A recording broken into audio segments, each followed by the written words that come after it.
우리는 시편 120편을 통해서 저 메섹과 게달, 저 멀리 메소포타미아 지역, 지금 이라크 지역, 그 지역에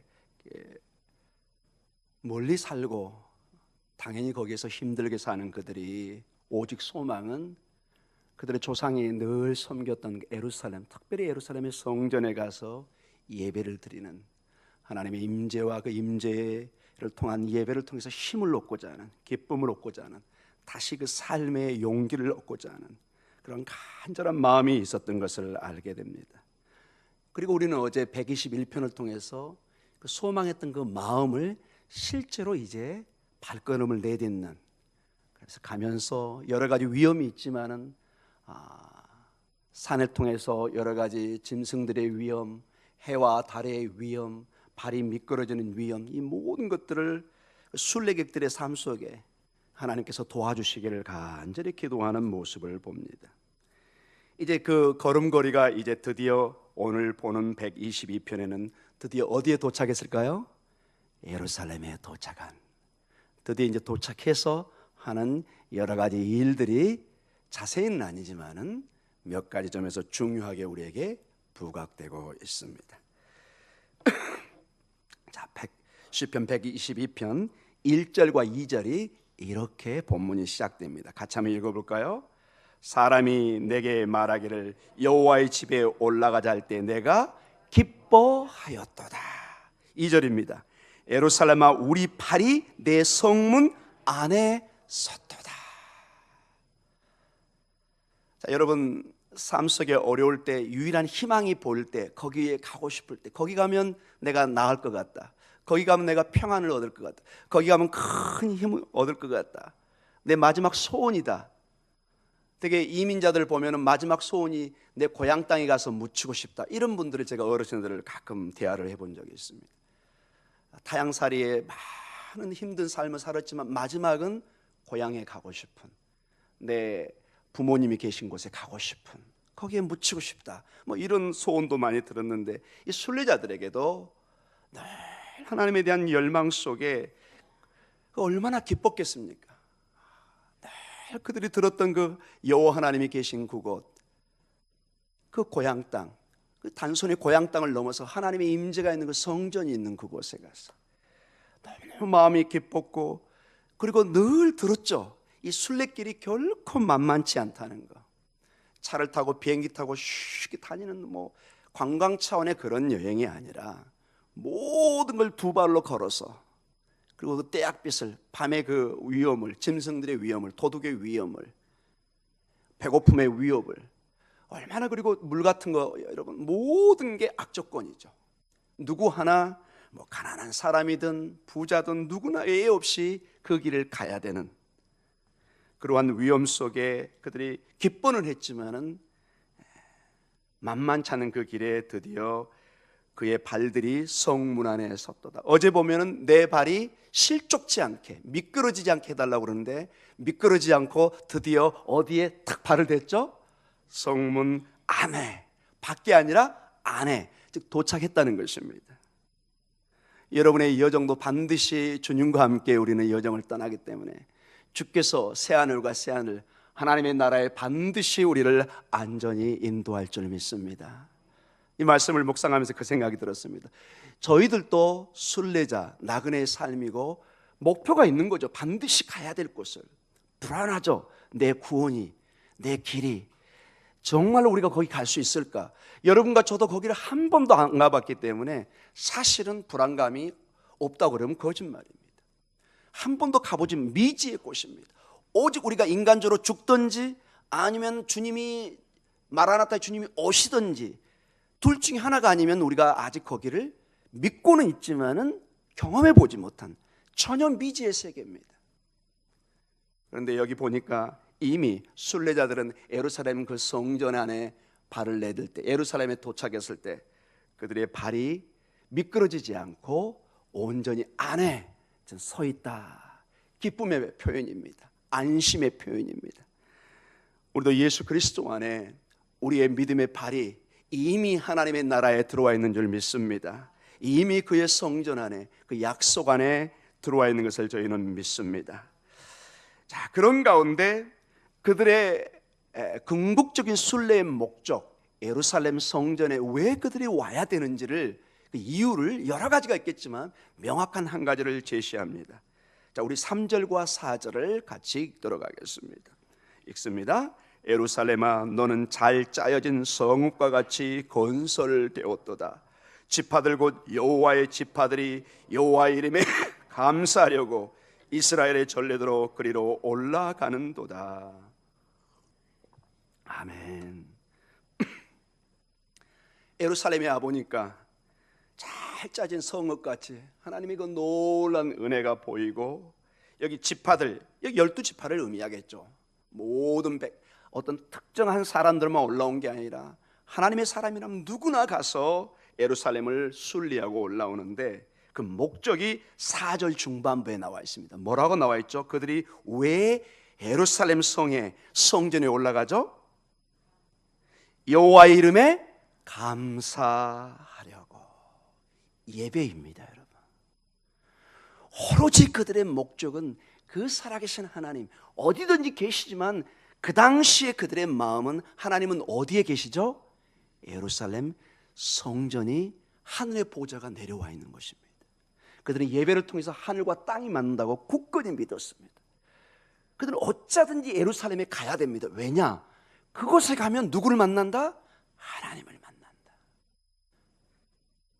그는 그들의 아주 깊은 신앙이고, 그 하나님을 찬양하는 것이, 즉 예배하는 것이 그들의 궁극적인 순례의 목적인 것을 명확하게 적어놨습니다. 다른 이유가 많겠죠. 그러나 가장 우선되는 이유가 뭐라고요? 여호와의 이름에 감사하는 것, 예배입니다. 여러분이 이 자리에 나오는 것은 다른 모든 이유가 있을 것입니다. 그러나 가장 중심에 여호와의 이름을 감사하시기 바랍니다. 예배가 우선입니다. 중요한 여러분 지적이 있죠? 여러분, 누군가 빵을 줍니다. 여러분, 그 빵을 중심으로 보는 것이 아니라 그 빵을 주는 사람에게 초점을 맞춰야 됩니다. 여러분, 이렇게 손가락을 가리키면은 되게 밤에 보름달에 이제 어떤 사람이 달을 가리킵니다. 자, 저걸 보세요. 저걸 보세요. 저는 분명히 어디를 가리키고 있죠? 달을 가리키고 있습니다. 근데 어떤 사람은 제 목적을 이해하지 못하고 이 손을 잡고 봐요. 달이 안 보이는데요. 아니, 이 손을 보지 마시고 저길 보라고. 저길 안 봐요. 자꾸 손만 보면서 뭐가 안 보인다고 그래요? 하나님이 달이 안 보입니다. 여러분의 인생도 예배에 자꾸 여러분의 문제만을 집착하면은 하나님이 보이지 않습니다. 신앙의 원리는 여러분이 하나님을 바로 바라보고 그분을 바로 예배하면은 여러분의 문제는 문제가 되지 않을 줄 믿습니다. 우리는 순간적으로 마귀는 자꾸 착각하게 합니다.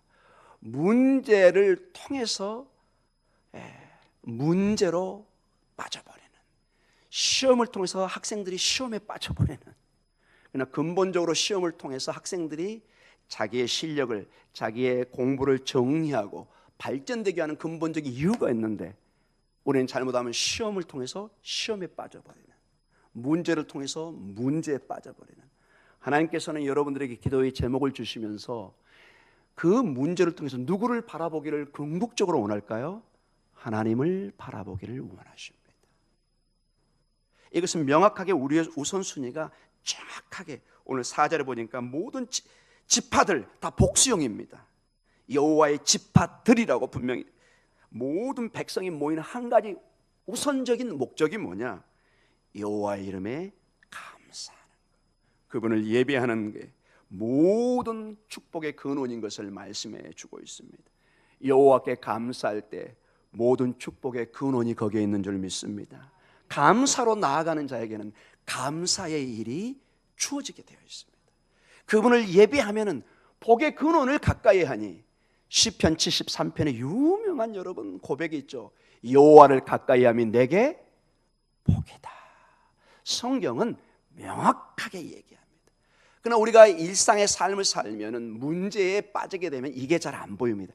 자꾸 혼돈을 일으킵니다. 마귀가 좋아하는 것은 우리의 생각을 자꾸 분산시킵니다.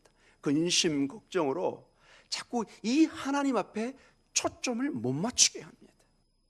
답은 분명히 저기 있는데 자꾸 다른 데서 답을 찾게 하는 헛발질을 하게 합니다. 인생의 많은 에너지를 소비하게 합니다. 바라기는 새벽을 깨우시면서 하나님께 감사로 나아가시기 바랍니다. 무조건 감사를 선택하시기 바랍니다. 그러한 가운데 여러분께서 감사로 응답해 주실 줄 믿습니다. 아멘. 그리고 시편 122편 5절에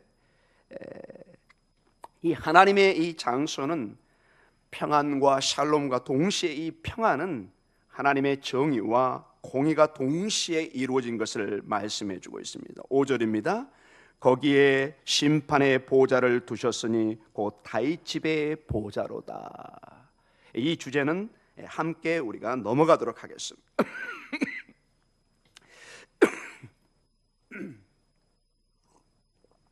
이러한 하나님의 공의와 정의가 있는 이곳에 하나님께서는 드디어 우리에게 샬롬, 피스, 평화, 평안, 평강을 구하기를, 또 그것이 우리에게 충만하기를 원합니다. 여호와 이름에 감사하는 사람들에게 주어지는 것이 이 샬롬의 축복인 것을 볼 수가 있습니다. 우리 6절과 7절에 하나님께서 주시는 큰 복을 한번 바라보도록 하겠습니다. 6절과 7절입니다. 예루살렘을 위하여 평안을 구하라. 예루살렘을 사랑하는 자는 형통하리로다. 내 성 안에는 평안이 있고 내 궁중에는 형통함이 있을지어다. 아멘. 하나님께 온 마음을 다해서 감사하고 예배할 때 궁극적으로 우리에게 주어지는 것은 샬롬의 평안입니다. 샬롬, 평안입니다. 이것은 우리의 안녕과 비슷하면서 훨씬 포괄적인 뜻을 가지고 있습니다. 우리의 모든 안전, 여기 그 6절에 형통이란 단어가 두 번 반복되죠. 6절에 형통하리로, 7절 하반부에 궁중에는 뭐가 있죠? 형통함이 있다. 이 단어가 약간 좀 막연하게 될지 모릅니다. 이게 근본적인 뜻은 안전이란 뜻입니다. security. 그분 안에 우리가 감사에 기도하고 우리 안에 샬롬이 주어지면은 우리에게 안전을 하나님이 주시겠다. 여러분의 모든 일에 안전을 허락해 주십니다. 형통함을 주시겠다고 말씀하고 있습니다. 하나님의 임재 장소인 예루살렘을 위해서 그래서 평안을 구하기를 간절히 부탁하고 있습니다. 여러분, 예루살렘의 성전이 평안할 때, 그것이 잘 예배가 드려지고 거기가 안전해질 때 하나님께서 형통에 동시에 성도들의 삶의 안전을, 평안을, 복을 주실 것을 말씀해 주고 있습니다. 이 문제는 좀 중요하기 때문에 제가 결론에 다시 한번 다루도록 하겠습니다. 그리고 122편 8절에 이렇게 나와 있습니다. 8절 같이 읽어보겠습니다. 내가 내 형제와 친구를 위하여 이제 말하노니 내 가운데 평안이 있을지어다. 아멘. 예배자가, 기도자가, 감사하는 자가 그 하나님의 성전이 있는 예루살렘의 평안을 위해서 기도합니다. 그리고 그 다음 순서가 뭐죠? 함께 예배드리는 형제 자매를 위해서 뭘 구해요? 평안을 구합니다. 매우 중요한 내용입니다. 이 순서를 여러분 잊지 마시기 바랍니다. 그리고 이러한 제목을 수천 년 동안 우리의 믿음의 선배들이 기도했던 내용이고 우리에게도 큰 시사성이 있습니다. 형제 자매의 평안, 샬롬을 위해서 기도하는 것은 선택이 아니라 중요한 이들의 기도의 제목이었다는 것입니다. 나 혼자 이 하나님을 믿지 않습니다. 이스라엘은 나 혼자의 지파가 아닙니다. 교회는 여러분 개인 한 사람 한 사람의 구원을 위해서 존재도 하지만은 그게 전부가 아닙니다. 교회란 단어가 들을 때 갈 때는 뭐라고요? 우리입니다. 여기 지파들이에요? 그냥 지파예요. 지파들입니다. 이스라엘은 한 지파가 있나요? 몇 지파가 있었나요? 12지파입니다. 점점점 서구사회, 한국사회는 개인화되어입니다. 교회도 다른 사람이 보이지 않습니다. 매우 불행한 일입니다. 교회가 2000년 동안 지금까지 서 있는 가장 힘이 무엇이냐? 이 공동체가 하나 될 때 함께 순교에 맞서고 함께 선교와 전도에 맞서고 그래서 힘을 유지해 왔습니다. 여러분, 여기 각 개인 한 사람 한 사람으로 우리 교회는 설 수 없습니다. 각자 도생으로는 교회라는 근본적인 공동체에 안 맞는 단어입니다. 사랑하는 성도 여러분, 오늘 본문은 수천 년 동안 이 이스라엘 백성들이 주었던 하나님의 기도의 제목들은, 우리 8절 다시 읽겠습니다. 내가 내 형제 자매란 말까지 같이 쓰겠습니다. 내가 내 형제 자매와 친구를 위하여 이제 말하느니 내 가운데 평안이 있을지어다. 아멘. 개똥 이야기만 있나요? 소똥 이야기만 있나요? 우리 모두에게, 여러분, 우리 모두를 위해서 믿음의 공동체를 위해서 여러분이 반드시 평안을 구하시기 바랍니다. 여러분이 평안을 구할 때, 여러분이 상대방의 평안을 구할 때, 여러분이 그토록 원하는 여러분의 평안이 여러분에게 주어집니다. 여러분이 여기서 아무리 여러분 개인기도 너무너무 훌륭합니다. 그러나 항상 그 바운드리 안에 있어요. 그 한계 속에 모든 것이 내 축복, 내 가정, 내 사업, 훌륭하지만 그거는 거의 어린아이 수준의 기도입니다. 아기들의 특징이 뭐죠? 항상 내 과자, 내 거 중요하죠. 내 거 찾는 건. 그러나 우리가 성숙해질수록, 커질수록 뭘 보죠? 남의 축복을 봅니다. 나라를 생각할 때 우리 전체의 복지를 생각합니다. 항상 우리 목동중앙교회는 우리 형제 자매를, 우리를 생각하는 교회가 되시기를 간절히 축원합니다. 이것이 주님이 여러분에게 주는 큰 도전입니다. 이게 담임 목사가 아니고 의도적으로 이걸 말씀드리는 것이 아니라 이 오늘 본문이 순례자들에게 그렇게 도전을 하고 있습니다. 그리고 오늘 122편 9절로 이렇게 마지막 말씀이 끝납니다. 같이 읽습니다. 여호와 우리 하나님의 집을 위하여 내가 너를 위하여 복을 구하리로다. 아멘.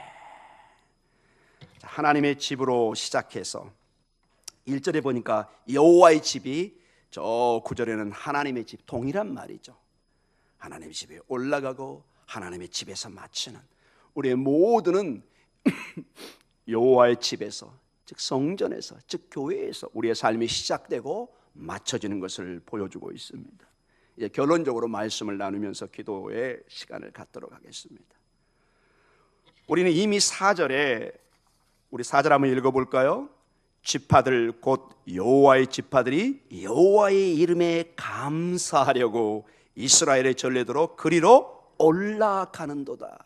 순례에서 예루살렘이 800고지기 때문에 올라갑니다. 그 목적이 뭐냐? 분명하게 여기는 여호와의 이름에 감사하려고, 이게 한마디로 예배하러 올라가는 것입니다. 이 122편의 모든 순례, 우리의 여정의 목적이 뭐냐? 우리가 왜 순례길을 가느냐?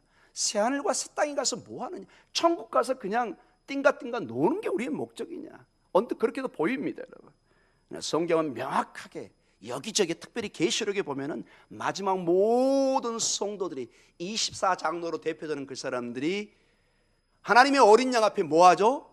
할렐루야, 할렐루야, 할렐루야. 어린 양을 뭐 하죠? 찬양하고 예배합니다.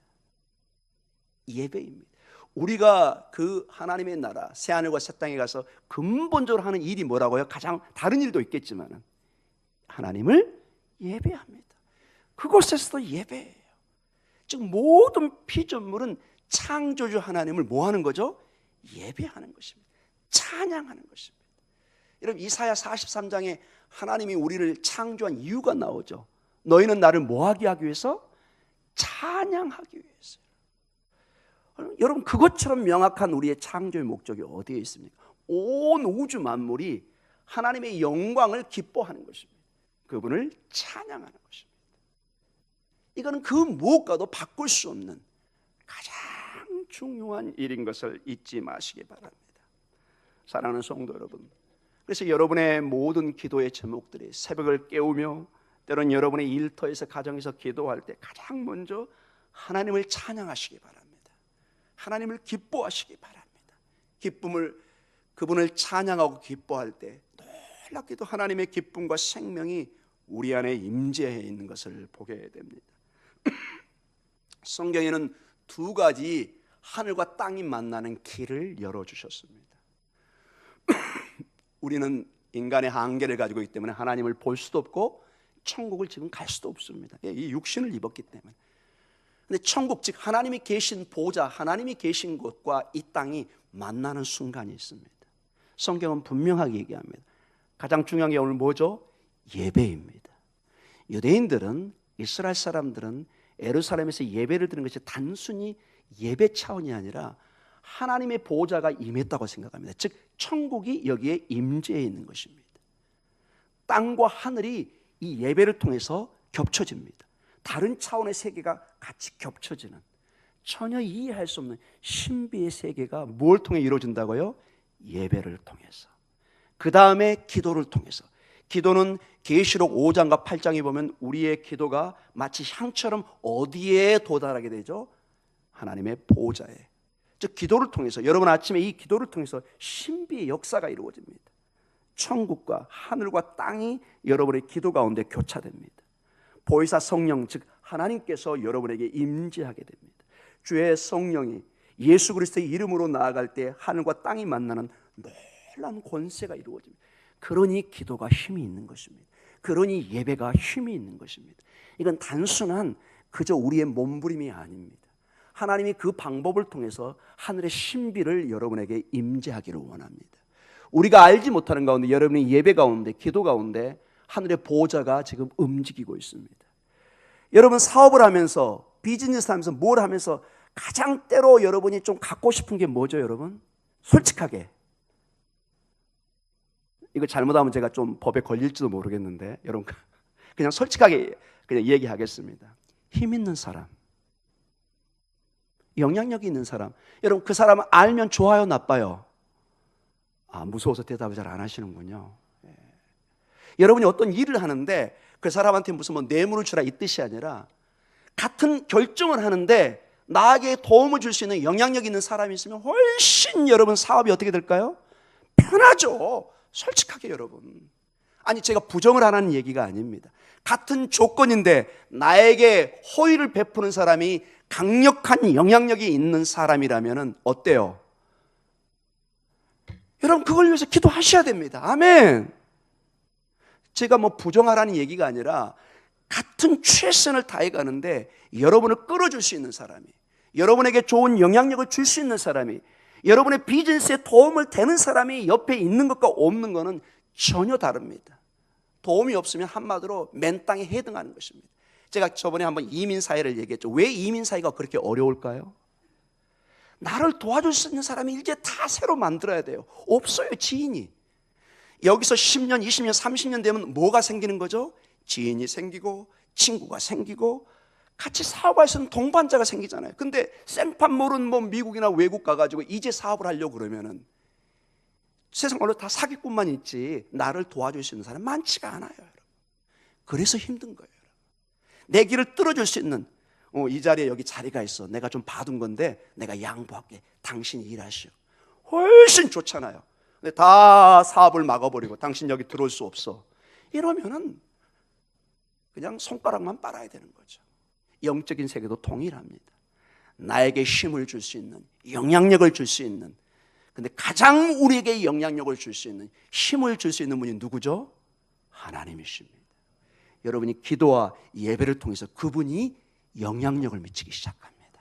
하늘의 보좌에서 여러분에게 영향력을 미치기 시작합니다. 우리는 알지 못하는 그 신비의 역사가 여러분이 기도하는 순간에 이 예배를 통해서 일어나고 있다는 것입니다. 사랑하는 성도 여러분, 예배의 승리자가 되십시오. 저는 담임 목사로서가 아니라 제가 지금 벌써 50 몇 년을 가까이를 신앙생활을 해오면서 수많은 사람들을 봐오고 담임으로서 또 수많은 성도들을 봅니다. 가장 안타까운 게 뭐냐? 신앙은 가졌는데 예배에 실패하는 사람들이 보여요. 이상하게 예배에 약해요. 자꾸 교회와 멀어져요. 복을 차는 거예요, 한마디로. 아직 이 귀중함을, 소중함을, 기도의 예배의 맛을 아직도 모르고 있는 거예요. 야곱과 에서가 있는데 두 사람 별로 인격적인 차이 없어요. 여러분 성경에 보면은 야곱은 한마디로 거의 사기꾼에 가까워요. 솔직하게 얘기하면.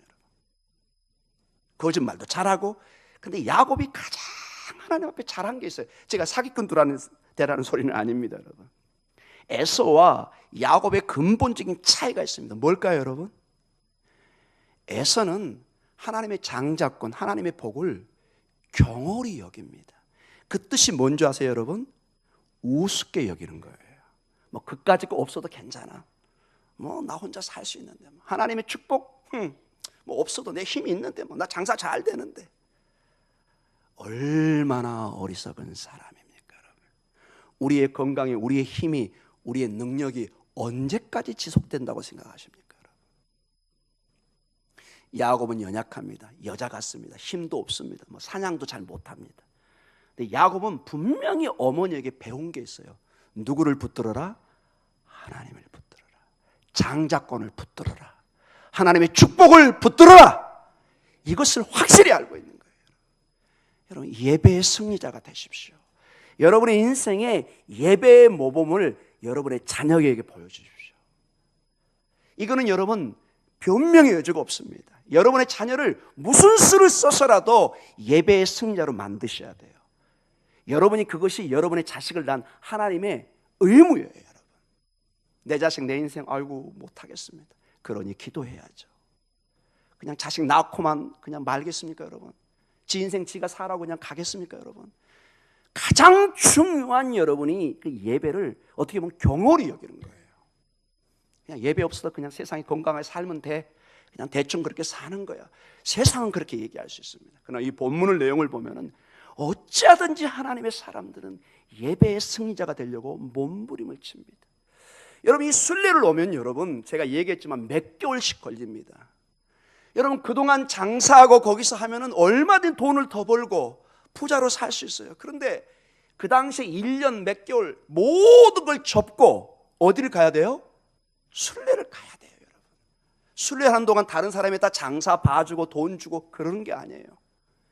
막대한 손해를 각오하고 모든 걸 포기하고 가야 되는 거예요. 그만큼 어디에 우선순위를 두는 거죠? 예배에 우선순위를 두는 것입니다. 사랑하는 성도 여러분, 여러분의 삶 속에 인생의 연륜이 깊어지고 나이가 깊어지고 점점점 여러분이 불안하는 가운데 가장 회복할 수 있는 길은 뭐냐? 하나님을 가까이 하는 것입니다. 예배를 가까이 하는 것입니다. 이거는 어떠한 것으로 여러분 타협하지 마십시오. 누구 눈치 볼 필요가 없어요. 여러분이 수년을 교회 다니면서 확실히 그게 보인다면 잡으시기 바랍니다. 하다가 여러분 늙어 죽습니다.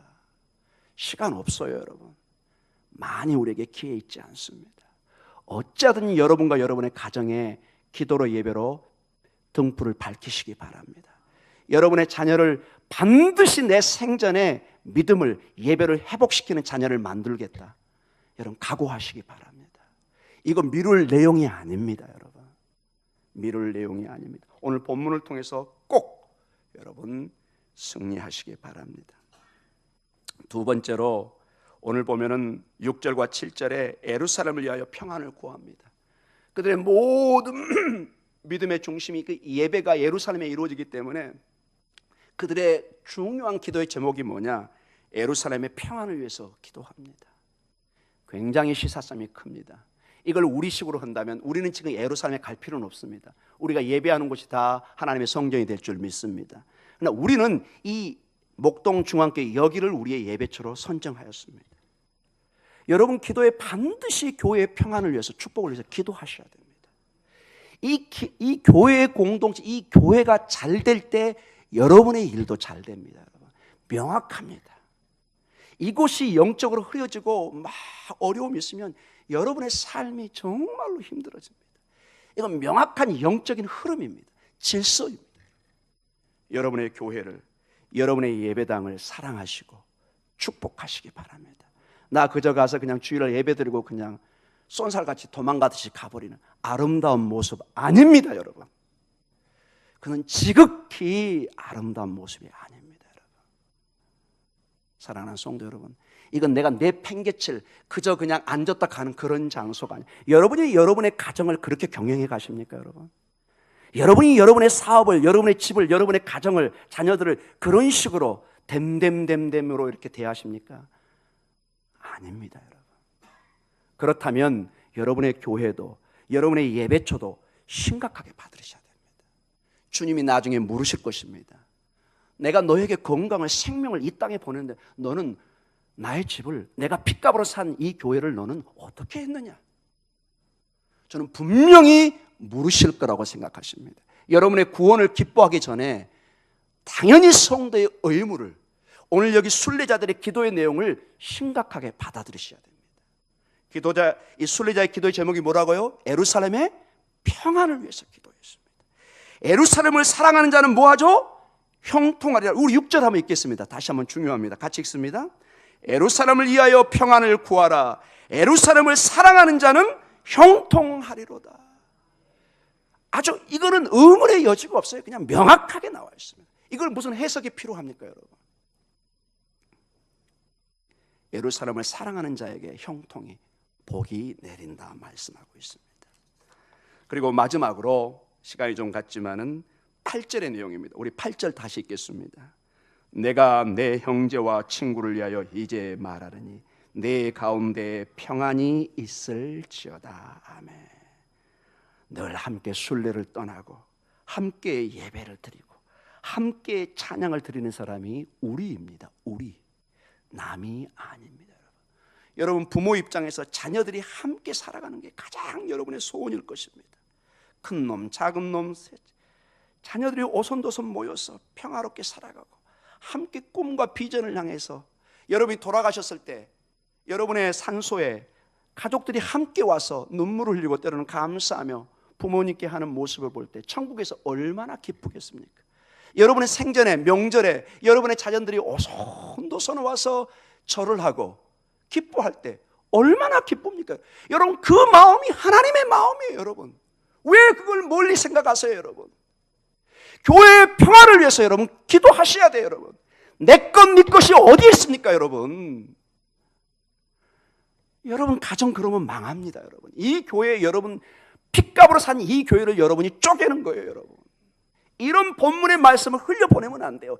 이런 게 안 되면 여러분 아무리 기도해도 여러분 기도 응답 안 됩니다. 여러분 의미가 없는 거예요. 여러분 집안은 콩가루인데 축복이 주어지면 뭐합니까? 여러분 사랑하는 성도들, 이거는 뼈에 사무치게 도전을 받으셔야 됩니다. 이건 다른 사람이 줄 수 없는 이 말씀을 통해서 담임 목사만이 저는 외칠 수 있다고 생각합니다. 제가 이걸 외치기 위해서 이 자리에 여러분이 청빙하신 거예요. 이런 말씀을 피하시면 안 돼요. 여러분 언제까지 주점주점 여러분 이 교회를 살리시기 바랍니다.